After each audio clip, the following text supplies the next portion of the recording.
కొమరం భీం పేరు వింటే ఆదివాసీల గుండెలు ఉప్పొంగుతాయి.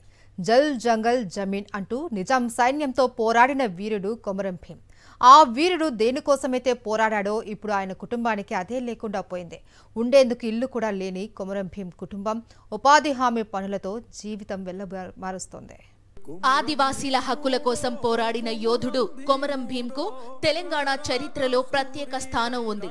జల్ జంగల్ జమీన్ అంటూ పిడికిలి బిగించి నిజాం సైన్యంతో పోరాటం చేశాడు. అయితే కొమరం భీం వారసులు ఇప్పుడు ఉండేందుకు ఇల్లు లేక, జీవించడానికి సరైన ఉపాధి లేక ఇబ్బందులు పడుతున్నారు. భీం కుటుంబానికి ఎటువంటి ఆసరా లేకపోవడంతో ఆయన వారసులు కూలీ పనులు చేసుకుంటున్నారు. కొమరం భీం ఆసిఫాబాద్ జిల్లా సిర్పూర్ యు మండలం పెద్దదోబ గ్రామంలో ఉంటున్నారు కొమరం భీం వారసులు.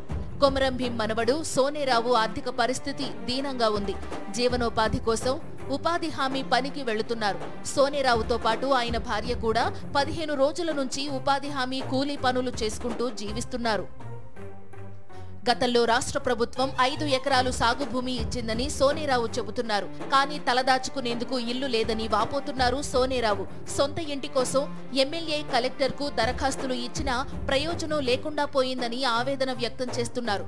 గతంలో గుస్సాడి రాజుకు ఇచ్చిన గౌరవం మాదిరిగానే తమను గుర్తించి ఆదుకోవాలని కోరుతున్నారు సోనేరావు. ప్రతి నెల పెన్షన్ వచ్చేలా ఏర్పాటు చేయాలని కోరుతున్నారు సోనేరావు.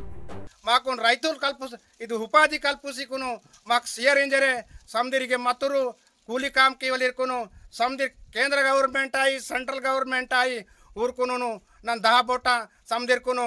ఆదివాసీ హక్కుల కోసం పోరాడిన యోధుడు కొమరం భీం వారసులను ఆదుకునేందుకు ప్రభుత్వం అవసరమైన చర్యలు తీసుకోవాలన్న డిమాండ్లు వినిపిస్తున్నాయి.